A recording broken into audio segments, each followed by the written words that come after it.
Mike, I know you'd rather be speaking to us under different circumstances, but I guess what is the emotions after, an incredible fight like that? Disappointment, of course, but alive. Madison Square Garden, huge opportunity, number 2 guy in the world. At some point, you're like, I went out there, I did everything I possibly could. In any endeavor in life, if you do everything that you possibly can and the cards don't fall your way, it's part of it. But I wanted to show, too, that I was going to come here after a loss just like I have after a win. I made a point of it, and here I am talking to you guys, and we'll go back to the drawing boards and keep on getting after it. Well, appreciate doing that. I mean, obviously, people always say, well, Chandler's going to come out quick, but then he's going to fade early. But, you actually won the second round. Some momentum was shifting your way. I mean, do you take any solace, I guess, and maybe that you prove that's a bad narrative? Yeah, I do. But then you start to think, well, shoot, that makes it even worse, So, because I was. And, I think it's just, man, this is such a game of inches. That's why y'all love it. That's why everybody in that arena was blowing off the roof tonight. This is just such a beautiful sport, and the UFC does it the best. And these platforms that we get, the opportunities that we have, going to live on forever, But one more sleep, I get to go home and be dad and husband for a little while, and it's going to be fun. You have to go to the hospital, right? I mean, you're here. I did. Healthy as an ox, baby.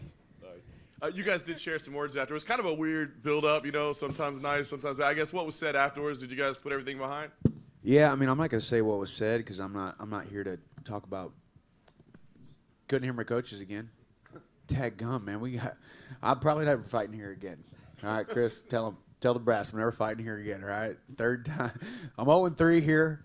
2 other times I left in an ambulance. So, no, I'm just joking. New York City is a very great city. Madison Square Garden is ridiculous. But, yeah, I mean, it's just that's what you want. Like I've said, that is a blessing and the curse. The biggest stage possible, the brightest lights possible, the biggest promotion possible, the number 2 guy in the world, the highest stakes, title implications, all of that.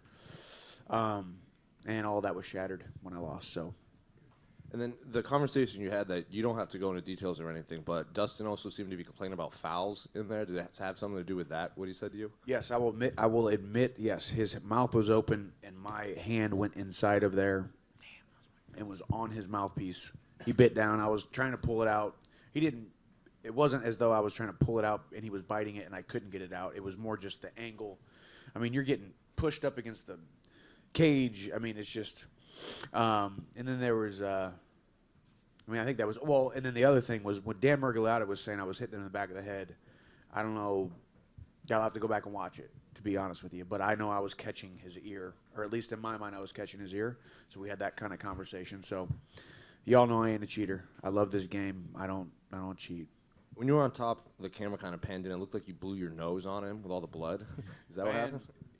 I gotta rocket up my nose right now, trying to keep it stopping from bleeding. I mean, it was, if I wanted to breathe, that blood needed to come out.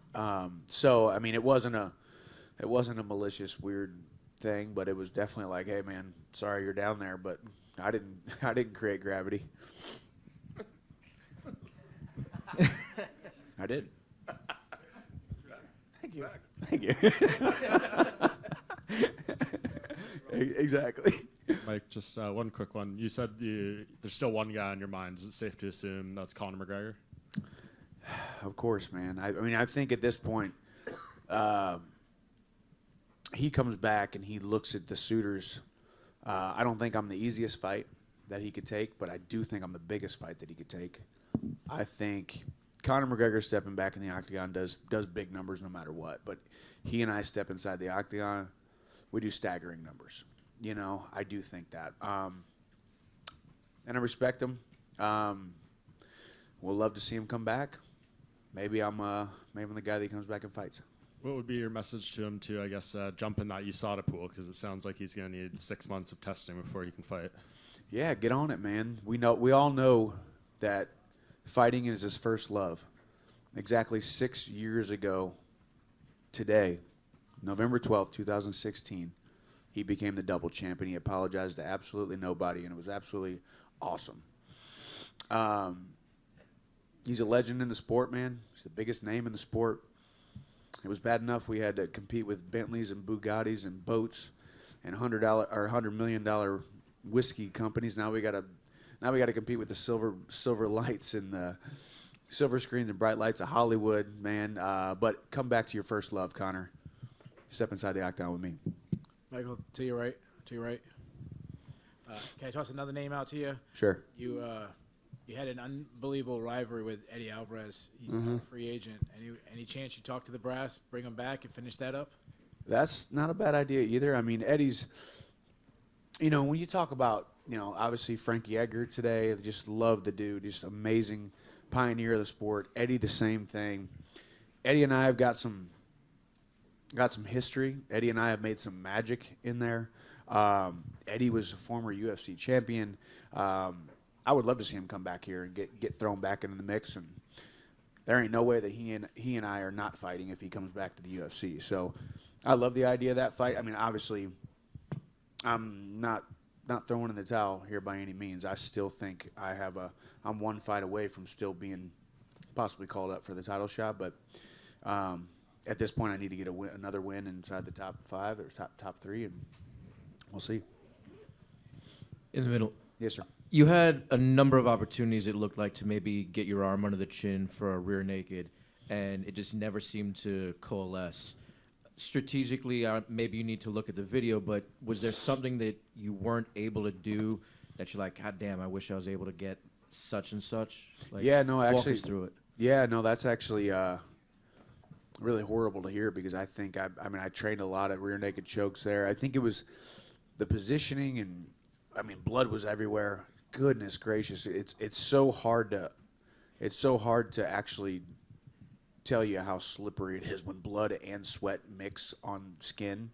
It's crazy from a being on top leverage standpoint. So no, yeah, I'll probably go back and say, well, you blew that one, Michael, because I did think that I was going to be able to rear naked choke him. I actually had visions and visualized myself rear naked choking Dustin this camp, and turns out he did to me.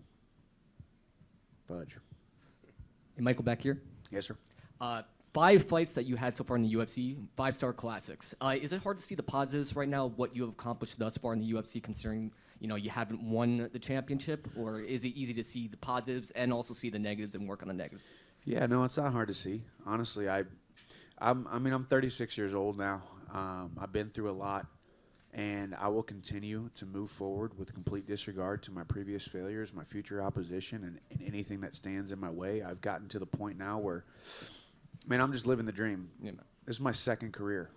Yeah. I had one career outside the UFC, and now I have a new career inside the UFC, and I am absolutely living the dream. Absolutely. And enjoying it. Awesome. And you can play every sport with one ball, but MMA takes 2. And thank you very much for always being in the cage and displaying your guts. Yes, sir. Thank you.